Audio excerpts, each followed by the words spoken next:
on the air with breaking news on Wall Street, just closing out its worst day in 2 years with a new inflation report out showing costs are up and paychecks are down. But almost at the same time, President Biden says he's doing the right thing to help the economy, celebrating the Inflation Reduction Act, even bringing out a rock and roll Hall of Famer to make his point. What today's numbers mean for a key Federal Reserve meeting next week and for your budget at home.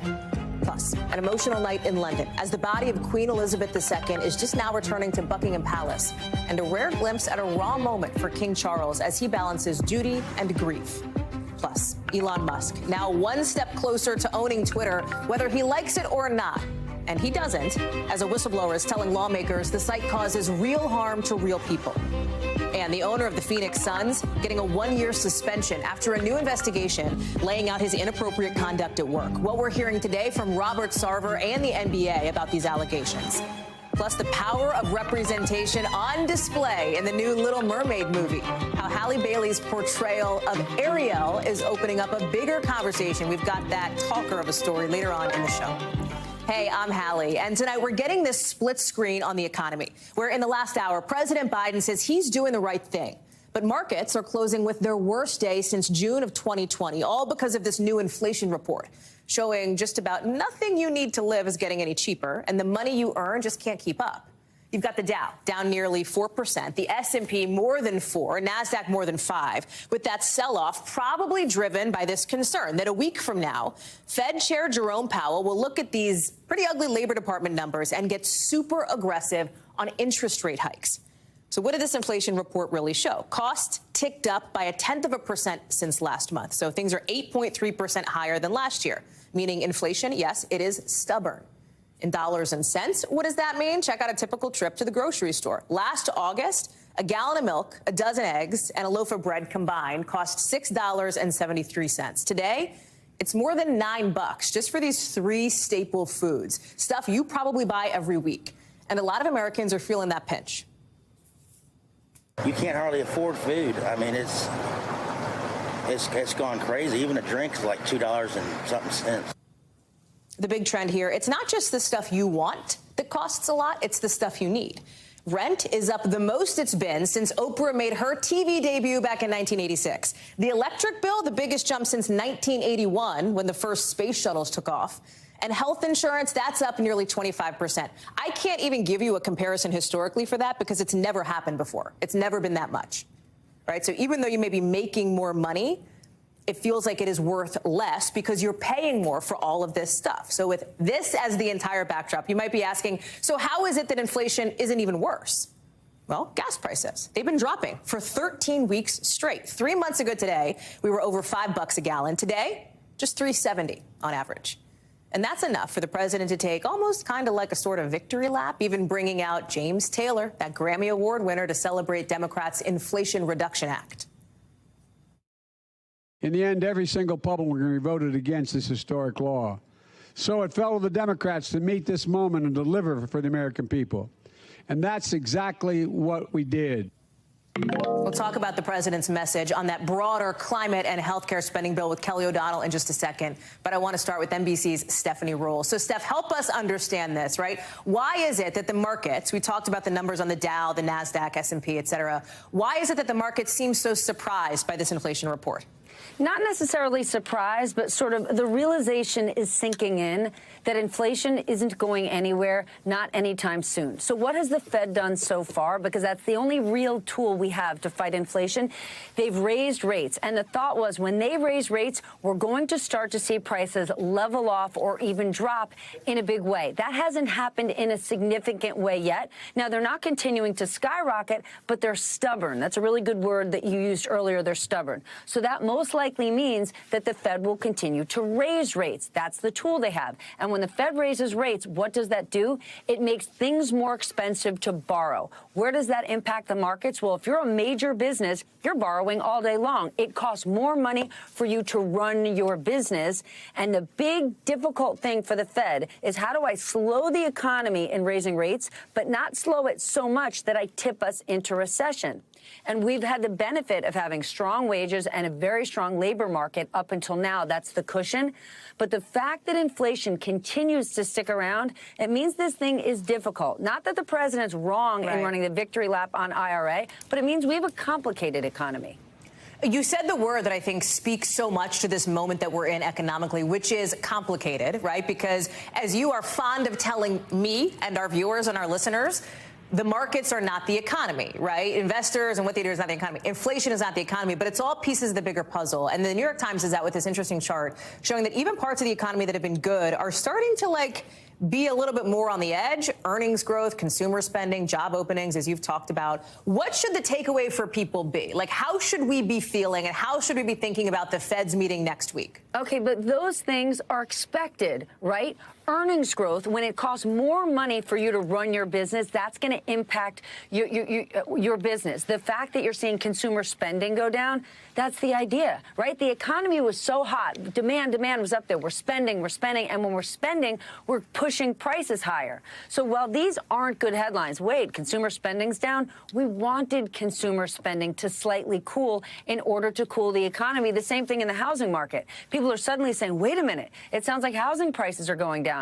Well, Hallie, 6 months ago, you and I were in these same seats saying you cannot afford to buy a house out there. How can we cool the housing market a little? What this is a complicated economy. In a country with so many people that are in so many different economic buckets, there's not one answer. We're going through a difficult cycle coming out of a pandemic, dealing with a war. It is not easy.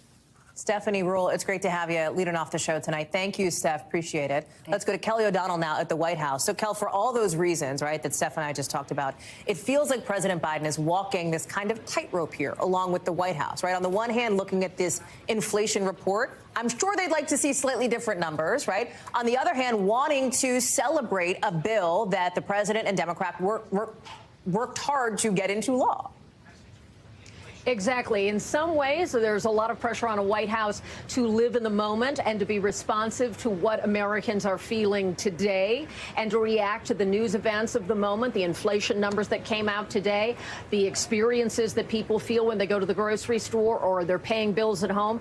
And at the same time, they also want to look at the work that they have really been doing for the entire time the president's been in office and really a longer period than that when you consider some of the Democratic priorities. So I asked Karine Jean-Pierre, our press secretary here today, about sort of the kind of conflict that you might find when Americans are experiencing this pain on the store shelves and in their wallets and some frustration perhaps for those that have 401ks and seeing the market today and a big party on the South Lawn.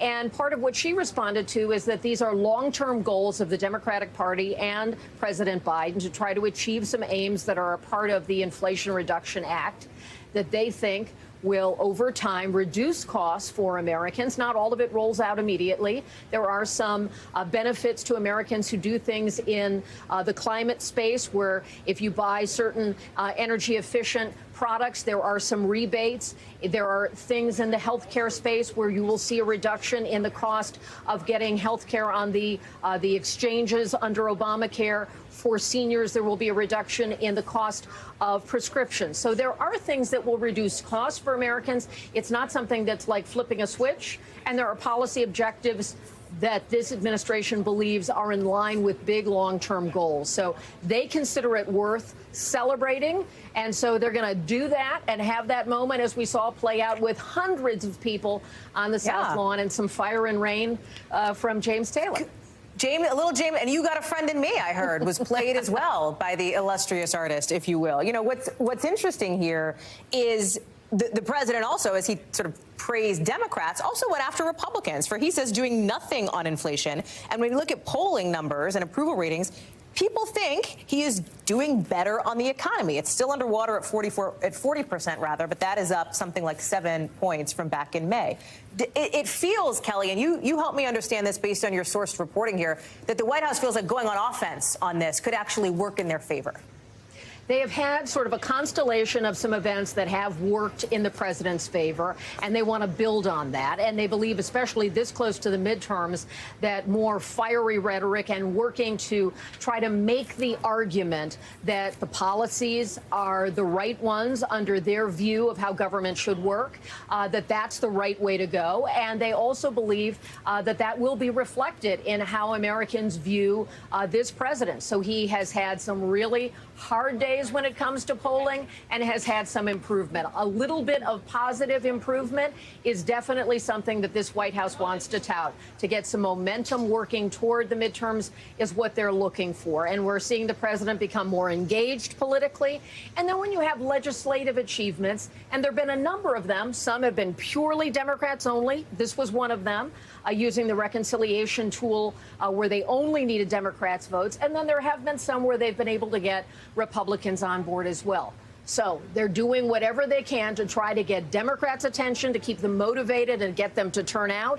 And they're trying to make an argument that this isn't just a referendum on the sitting president and the party in power, but a choice between two different governing philosophies. And that's not always what you see in a midterm election time. It's often just a referendum. They're trying to make it more of a choice. Hallie? Smart analysis. Kelly O'Donnell, as always, appreciate it. Appreciate you. Thanks for being with us. We're going to keep up this conversation on the economy later in the show to talk about how some folks now need to use buy now, pay later programs for their groceries. That's a little bit later. Over to London now, because in just the last few hours, Queen Elizabeth's coffin officially arrived at Buckingham Palace. An emotional moment as she was received by her son, King Charles, and the rest of the members of the royal family. You can see here, this was really a powerful moment. The hearse approaching, driving through the gates. There were tons of people there. There was this moment where everybody cheered.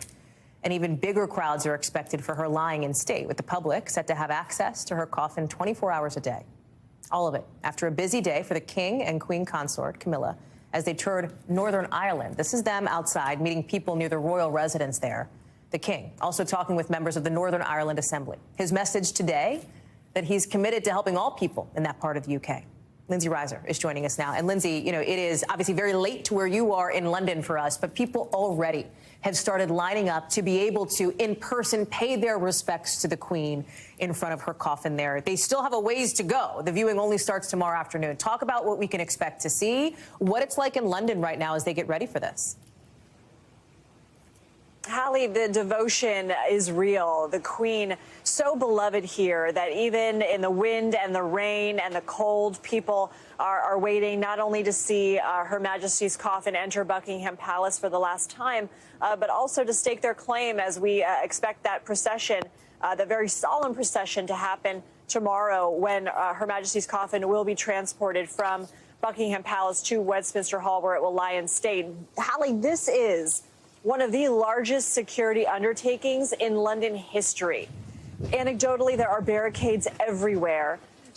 We saw behind us in the River Thames a police boat that we were told is not normally there patrolling. There are going to be as many police officers in this city as there were during the London Olympics. We're talking 10,000 officers, every police officer in the force. Uniformed, also plainclothes officers, uniformed unarmed officers called bobbies scattered throughout the crowd to help reassure people. And it certainly is going to be an enormous spectacle, Hallie, where we are expecting people to be lining up and waiting in that line for hours, Hallie.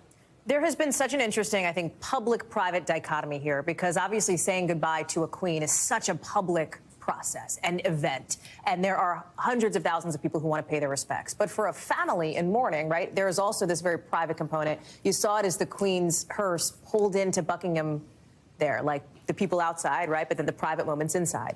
You saw another, I think, interesting example of this during this moment where when the King was in Northern Ireland, he got kind of irritated with a pen as he was signing a condolence book. I want to play a little bit of this. I think people may have seen this. Watch. Oh, God, I hate this. No, it's going everywhere. So nobody got a trouble. Where is that? There is a bloody thing. What do they do? Everyone's stinking. This pen explodes all over his hands, and people go, well, what's the newsworthiness? Why show that? And I do feel like it speaks to this very relatable moment. He is the king now. Also, he's a son whose mom just died. And that is impossibly hard, right? And there are so many emotions that come with that. Hallie, on one hand, we have this stoic royal family enshrouded in mystery and intrigue, and it's really one of the appeals of the royal family here and across the world. But then, exactly as you mentioned, on the other hand, there's this real personal appeal. And King Charles has been preparing for this moment his entire life. He was only 3 when he became the heir. But at the same time, he is a son who is grieving the loss of his mother. And we have seen these moments of profound emotion. For example, the king showing emotion on His Majesty's face when Parliament was singing God Save the King. The national anthem had just changed from God Save the Queen. And not only the grief component, Hallie, but he has enormous shoes to fill. His mother, Her Majesty, is incredibly beloved here. He doesn't enjoy the same kind of popularity. Of course, people right now are welcoming him into this new era, but he does have some challenges that he faces as he moves the monarchy into a new modern era, Hallie. Lindsay Reiser live for us there in the UK, in London. Lindsay, thank you so much for being with us. I know we'll be talking to you in the days to come. Appreciate it. We want to turn to some breaking news back here at home on the investigation into former President Trump, with some new stuff that we are just finding out about, really in the last hour, not even. The Justice Department is now telling the judge who approved the search at Mar-a-Lago they want to unseal more of the search warrant affidavit, basically the reason behind why the Fed said they needed to go to Mr. Trump's home, where they found hundreds of classified documents. I want to bring in Tom Winter here. So basically, Tom, in super plain English, the DOJ is saying, we will tell the public more than what we previously have told them. Why and what's new that we're finding out tonight? Right. So it's 9 paragraphs in part or in full that have been unredacted. The judge agreeing with the Justice Department, unredacting them, as you said, Hallie, within the last hour or so. What the Justice Department said is, look, we've already talked about some of this stuff in the ongoing special master litigation. In other words, how these documents are going to be processed, how the search warrant materials that were seized are going to be looked at by the Justice Department. There's that ongoing fight I know you've talked a lot about, but this has now come up in the course of the search warrant, the initial search warrant that we filed in this case. We already got permission from the judge to unseal certain portions of it for that special master litigation. Now, can we just unseal the same portions in the search warrant affidavit? And they've been able to do so. Just a few key points. One, got some new information as far as what was handed over in an envelope later on in the process by Trump's own attorneys, specifically that some of the documents, I believe approximately 17, were labeled top secret. Some came from FISA, that's the very sensitive electronic surveillance of foreign nationals. Some came from information that might be tied to human sources overseas that were provided for the U.S. intelligence community. Another thing that we learned is that the assertions from Trump's attorneys as far as what was handed over and not handed over, they say came from what they were specifically told. Now, they don't say who told them that they had handed over all the documents, but they are relying on whoever told them that. Another key component to it, Hallie, is that in their assertions, they said, look, we've looked through the entire property. The only place where these documents that you all are looking for could be found is in this basement storage room at Mar-a-Lago.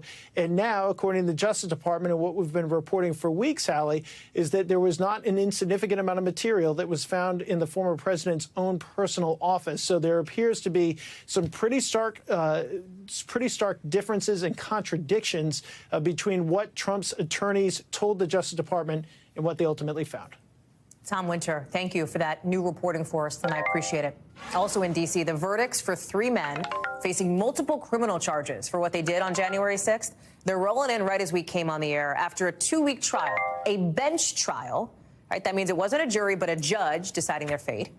All of them were found guilty of assaulting, resisting, and impeding certain officers, but some of them were found not guilty on other counts. Now, why is this important, right? Why does this matter more than just as like a tally of which January 6th defendants are found guilty? Because so far, federal prosecutors have been able to get guilty verdicts on every charge against every defendant when they go to trial with a jury. Okay, this was not a jury trial. This was a bench trial. Might this mean now that more defendants could choose to go that route for a better shot at maybe getting a lesser sentence? It comes as we're hearing about the January 6th committee's next step in its investigation after a 4-hour closed-door retreat. Committee Chair Benny Thompson talking about that parallel investigation and a possible September 28th hearing that we've been reporting on. Here's what he said. We're still in the process of talking. The goal is the 28th. That's the window. If it happens, it will be that day, but we're not sure at this point. Ryan Riley is joining us now. So, Ryan, let me start with these verdicts coming in for these 3 January 6th defendants. And again, I know this, I was literally trying to read some of it because it just got sent as I was in the tee-up of the intro to you here. The big question had been, this is a judge, by the way, who is the only judge who has acquitted any January 6th defendant, right? So the thinking had been, hey, if any judge is going to find one of these people not guilty, it's probably going to be this judge. What happened, right? Do they all have guilty verdicts now? Why is that significant, and how does this play into the bigger picture? Sure. So you initially hear some of these charges and you hear, the assaulting, resisting, or impeding charge, and then you hear the obstruction of an official proceeding charge. Your mind might automatically think, oh, the assault charge is actually kind of the bigger one here. But in reality, in terms of criminal exposure, in terms of your sentencing, the obstruction of an official proceeding charge is critically important. And that's one that has been used against a number of defendants here. And in this case, he actually found 2 of the defendants not guilty of that obstruction of an official proceeding charge. He found one of them, and that's the individual who is actually in those transition lenses, you'll notice, and he has the shield. And viewers might remember him pressing a D.C. police officer who's screaming in pain up against one of the doors in the tunnel on January 6th. That defendant was convicted of that obstruction charge and was actually taken into custody immediately after the hearing. The judge said essentially that he didn't trust him based on the testimony that he gave. But there was these 2 not guilty verdicts in these obstruction cases, which has a significant impact on the investigation and might lead more defendants to take that gamble at trial potentially if they can't get a plea deal that they like, Hallie. Well, and that's an interesting point here, Ryan, that the last thing you said here, right, that perhaps more defendants, because they can choose to do a bench or a jury trial, right? That's right, yes. So perhaps we may see more of them choosing a bench trial because of what seems to be, I don't want to call it a mixed bag, because, again, they're all guilty on some kind of account, but it's mixed as far as the seriousness and the level of what they were found guilty or not guilty on.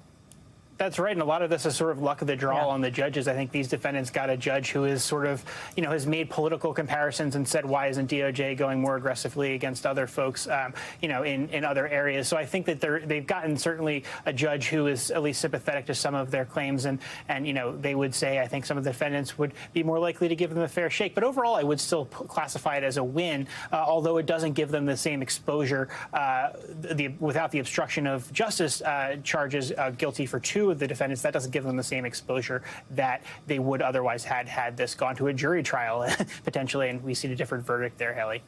Ryan Riley, thank you so much. Also breaking right before we walked into the studio tonight, Ken Starr, who led the Whitewater investigation into former President Bill Clinton, has died at the age of 76. Apparently, it was from complications from surgery, according to his family. Whitewater started as an investigation into the president and First Lady Hillary Clinton, then President Clinton, of course, but branched out into other areas, including the Monica Lewinsky scandal that eventually led to the former president's impeachment.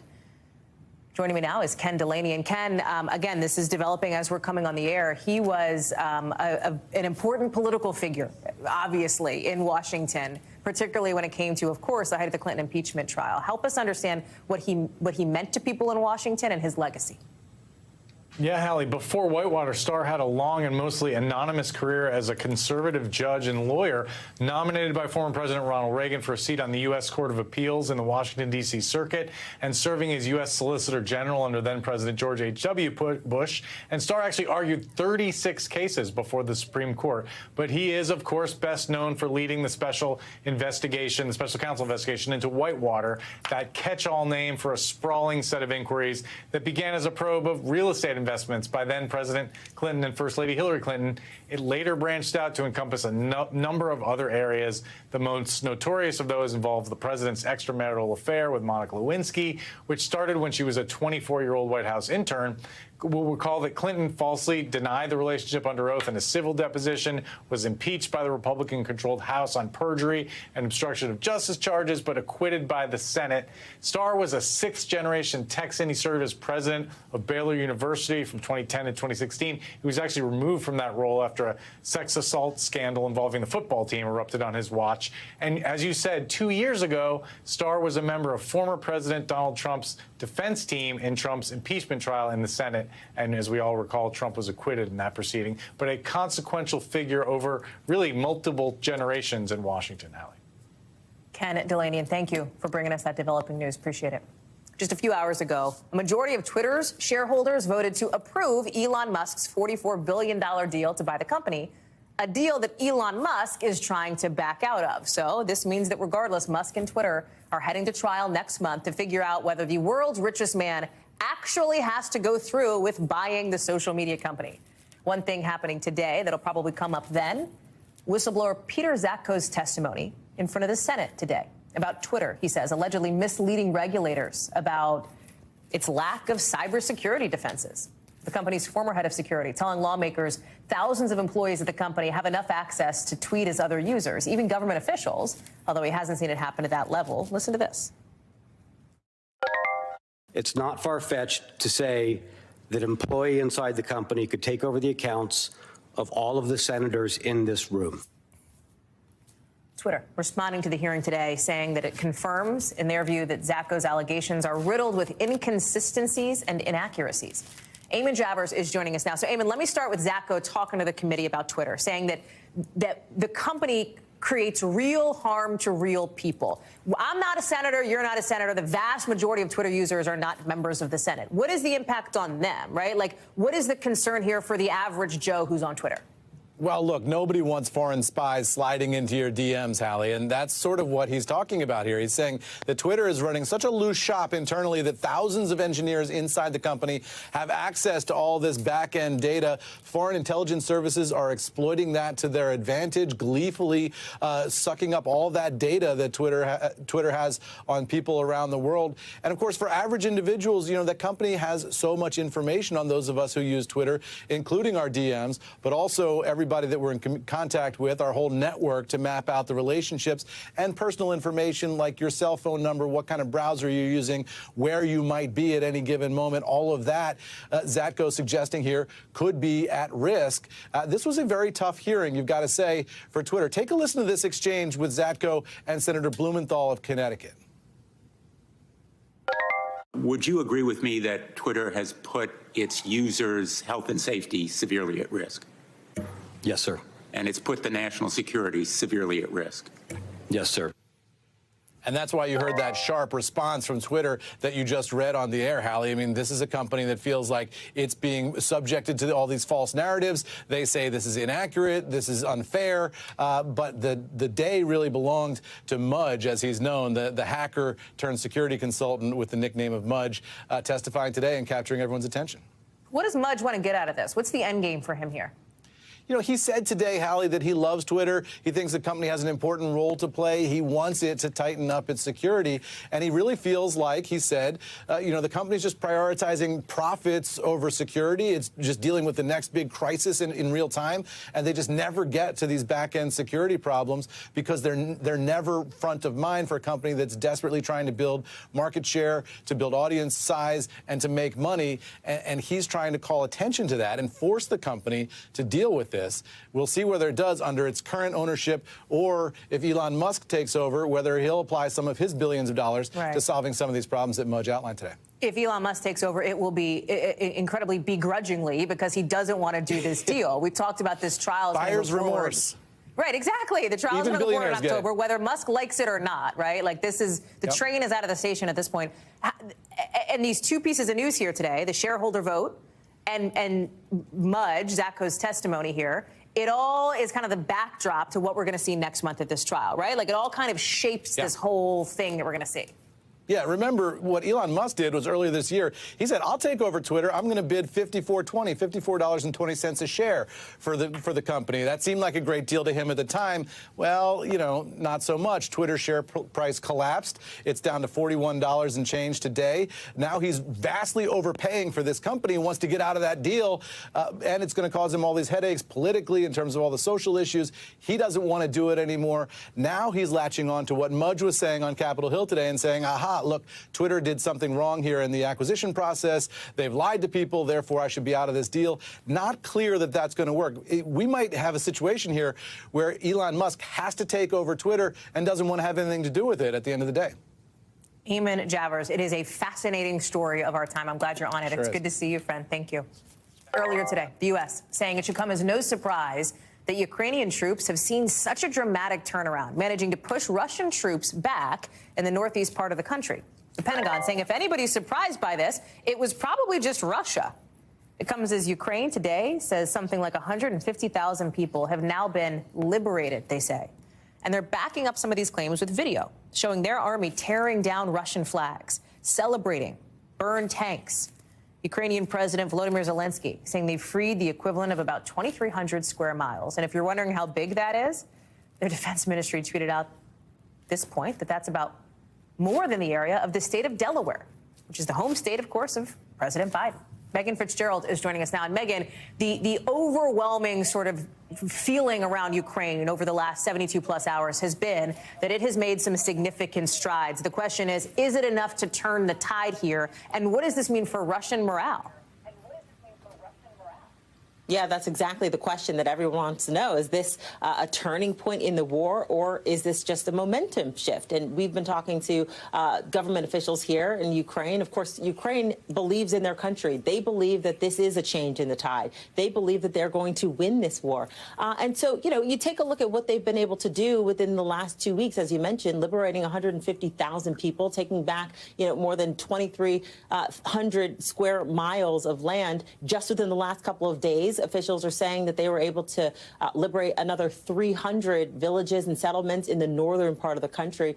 This is a war that still goes on. You know, in the southern part of the region, in the Kherson part of the country, this is where they started that counterattack. There's fierce fighting at this hour, but all eyes are focused on the northeastern part, in the Kharkiv section of this country, because this is where we saw the Russians flee. This is what the Ukrainian officials are saying. And then we talked to some military experts who say, look, we know this because of what we see that was left behind. You've got fresh artillery and tanks that are just sitting there. It certainly doesn't suggest a redeployment, as the Russians are talking about. You asked about morale. You know, I mean, there's reports that the Russians don't even really understand what they're fighting for. So they have low morale. But you compare that to what the Ukrainians are doing here. They're fighting for everything. Everything is on the line. They are fighting for their families. They're fighting for their future. They're fighting for their identity, Hallie. Megan Fitzgerald live for us there in Kyiv. Megan, thank you so much. It's important reporting that you're doing from the country. We appreciate it. Coming up here on the show, the USDA says ground beef and some of these HelloFresh meal kits may have been contaminated with E. coli. What else the company is saying? Plus, some good news maybe for new parents. Scientists say they've figured out the precise calculation to get your baby to fall asleep the fastest way. What is it? We'll tell you coming up in the 5 Things.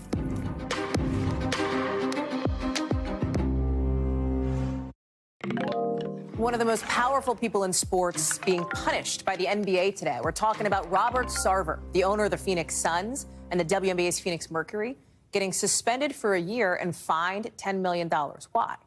An investigation apparently found racist and sexist workplace misconduct.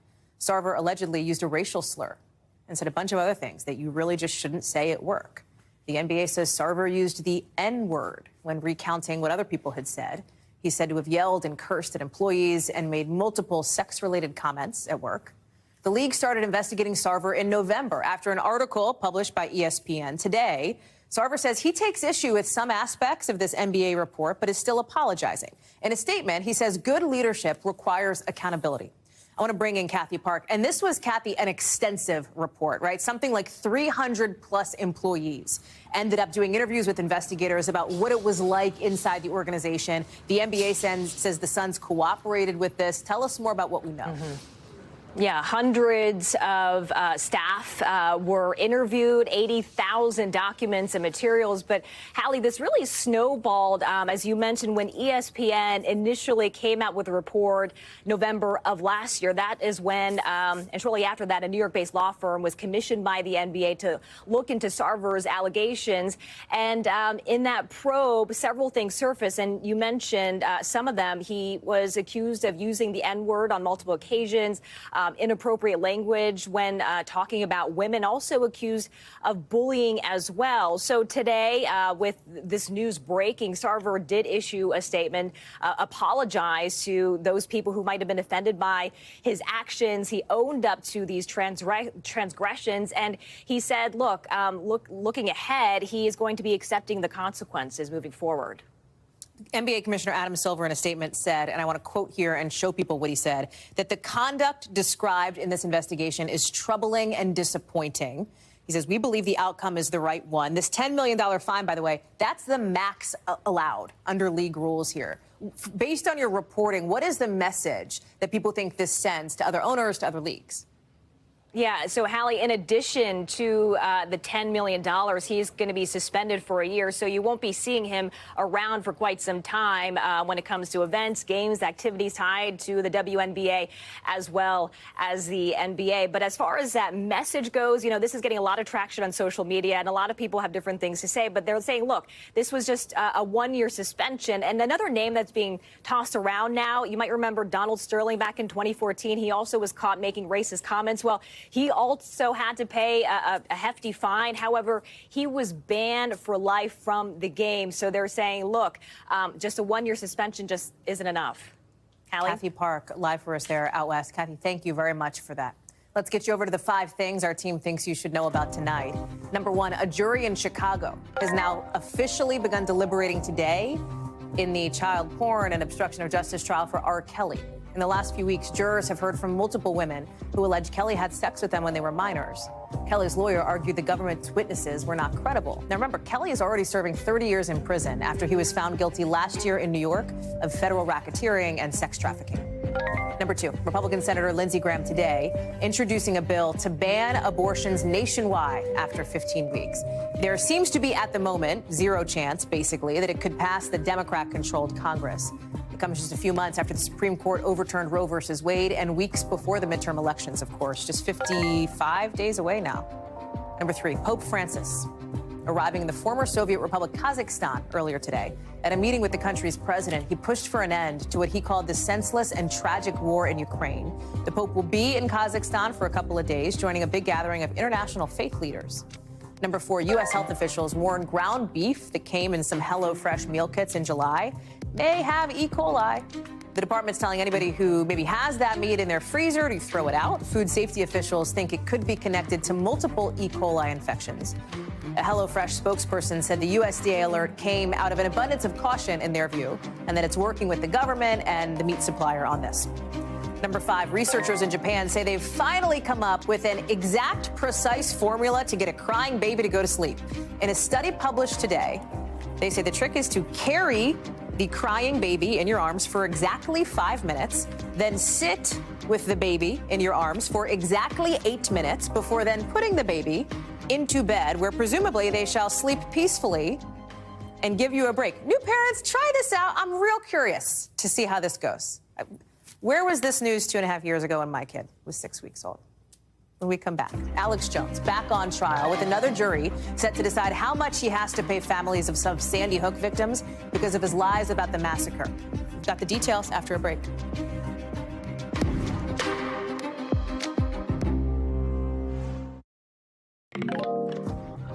Today, a jury began hearing evidence to determine how much conspiracy theorist Alex Jones should pay a former FBI agent and the family members of Sandy Hook school shooting victims for saying the massacre was a hoax. And if you're sitting here and you're wondering how is it that Alex Jones is back on trial yet again, here's why.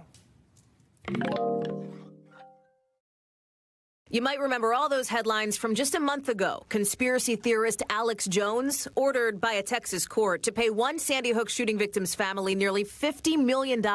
He plans to appeal, so why is he on trial again?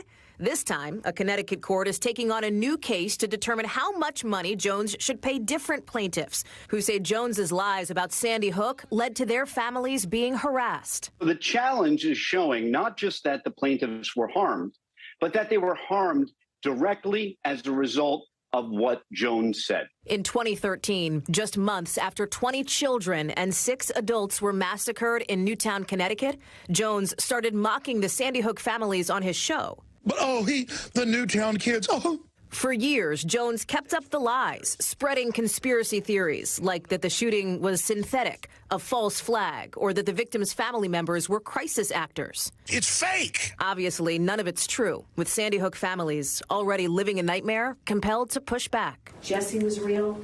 I am a real mom. Furious and fed up, 18 of those Sandy Hook families in Texas and Connecticut sued Jones in 2018, saying he caused emotional and psychological harm. The families say when Jones talked about Sandy Hook, he boosted his audience and raked in more profits.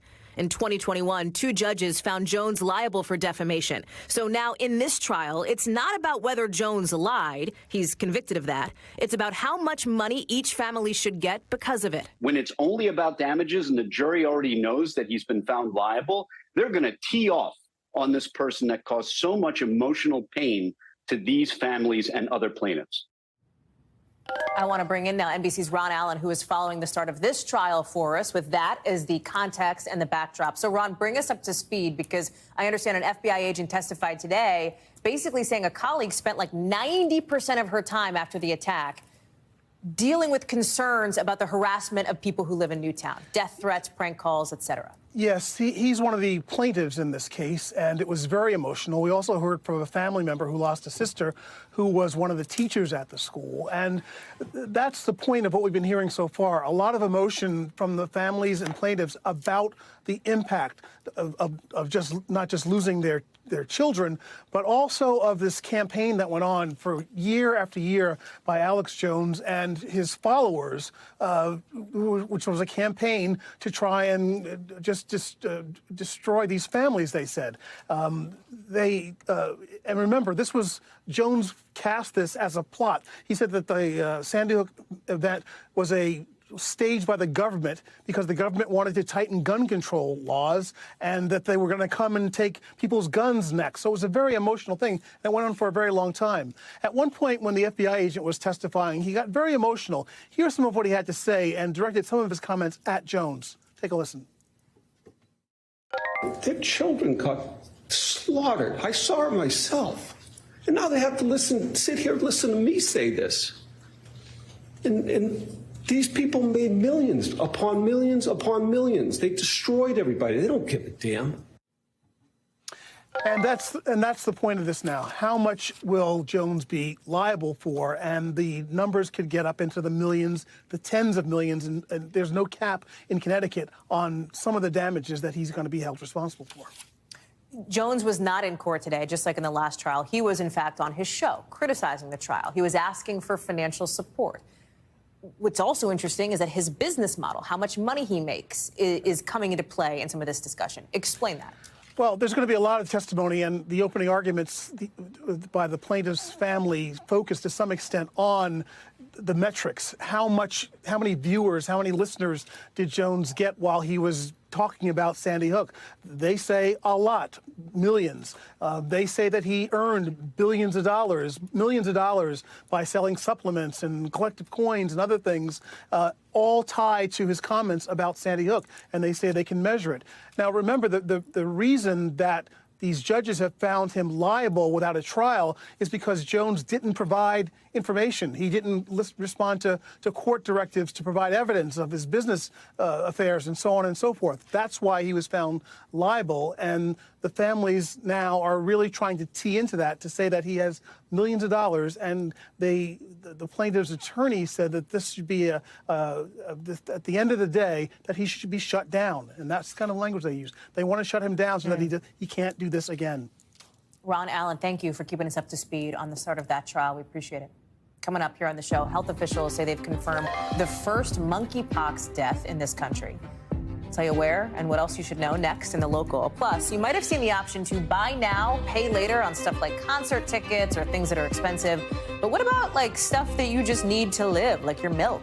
We're hearing from people who say they've used this and need to for food. Stay with us.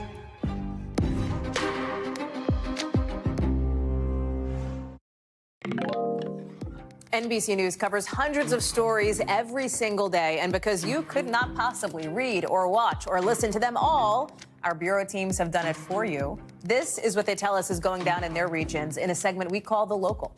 From our West Coast Bureau, the LA County Health Department has confirmed the first person in this country has died from monkeypox. The department said whoever this person was had been hospitalized and was very immunocompromised. We really don't know many other details. Health officials in Texas are also investigating the death of somebody there who had monkeypox. From our Midwest Bureau, a library in a suburb south of Chicago says it canceled a drag bingo event for teens because alleged threats were made against it. This thing was supposed to happen next month, and so many people wanted to go, there was a wait list. In a statement, the library said the program would have several rounds of bingo, plus a, quote, age-appropriate lip sync of Katy Perry's Firework. The library says officials are investigating the threats. Out of our Northeast Bureau, a surprise from Cardi B at her former middle school in the Bronx today. Look at this. She's announcing a $100,000 donation to the school. Can you imagine? You're just like in gym class and here comes Cardi. The Grammy Award-winning artist talked to students about her experience in the New York City public school system, the importance of education. Amazing that she is giving back in such a big way. So listen, did we hit you with a bunch of bad inflation news at the top of the show? Yes, we did. Food is costing more. That's not on us. That's just the facts. Don't shoot the messenger. But the bottom line is the fact that things are getting so expensive means that people are having to get creative on how to get food on the table. Look at this. The price of chicken up 30 cents a pound. I feel that.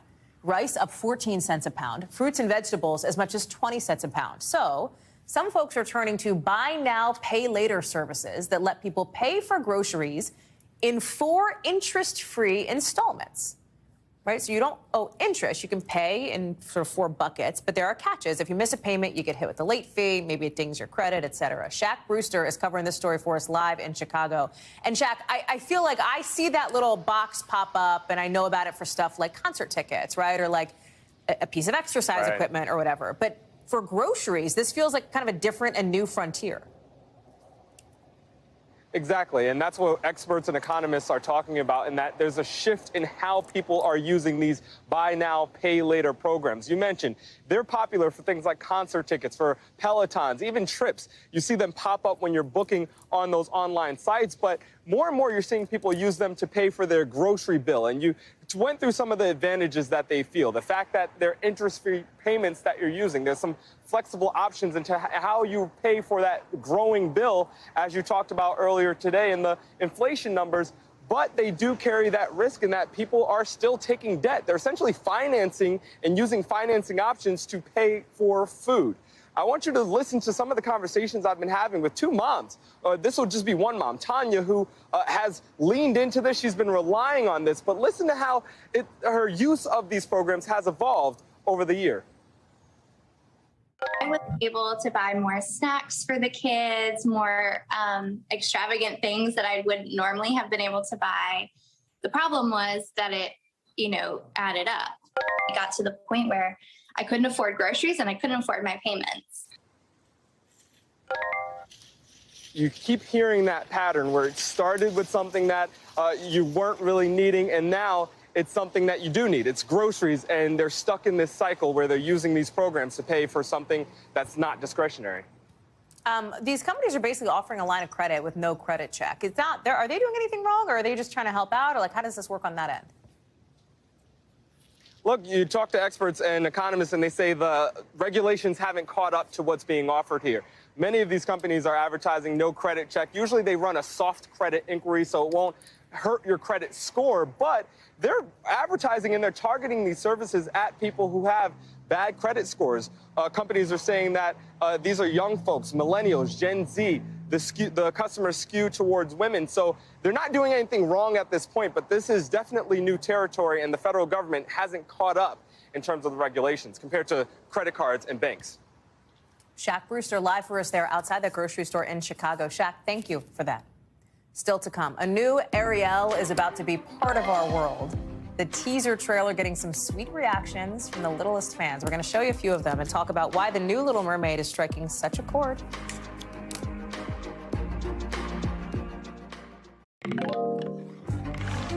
So there is a story tonight that has, it seems, everyone talking and a few people crying. Parents posting TikTok videos online of their Black daughters' reactions to the new teaser trailer for Disney's live-action Little Mermaid movie. And if you're wondering why, take a look. Is Ariel? Is her as the real her? I think she's brown. Brown Ariel is cute. She's black. Can you even? I mean, that little girl saying, Brown Ariel is cute. It just gets you. The actress playing her is 22-year-old Hallie Bailey, a huge role for her, and she's tweeting about all these video reactions, saying she is in awe, talking about how much it means to her. Disney just released this trailer the other day, but it is starting a bigger conversation about how important representation is in kids' movies. I want to bring in now Callan Rosenblatt, and it is so, I lurk on TikTok, and, it has been on my FYP, right? These reactions from kids who are like, wait a second, Ariel looks like me. It means so much. And there has been pushback to what I would characterize as maybe like a kind of a yucky minority of people who are criticizing the fact that there is a black Ariel out there, right? Talk about some of the reaction online to this.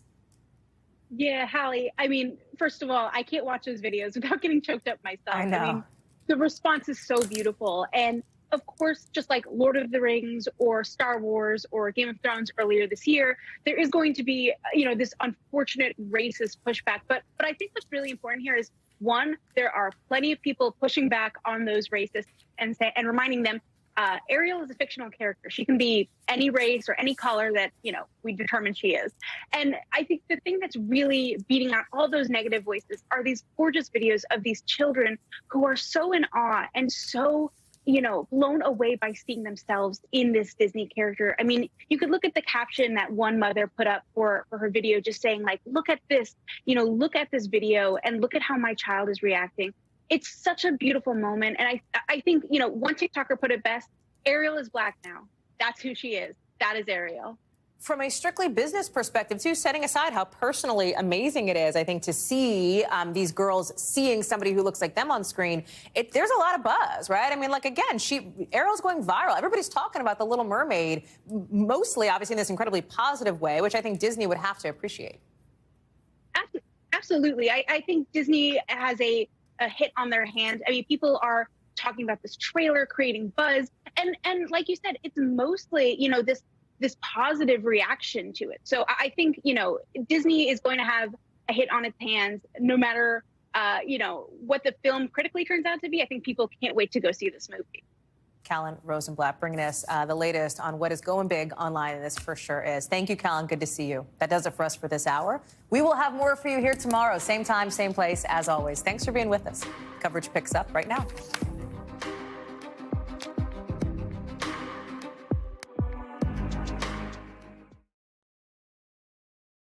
Thanks for watching our YouTube channel. Follow today's top stories and breaking news by downloading the NBC News app.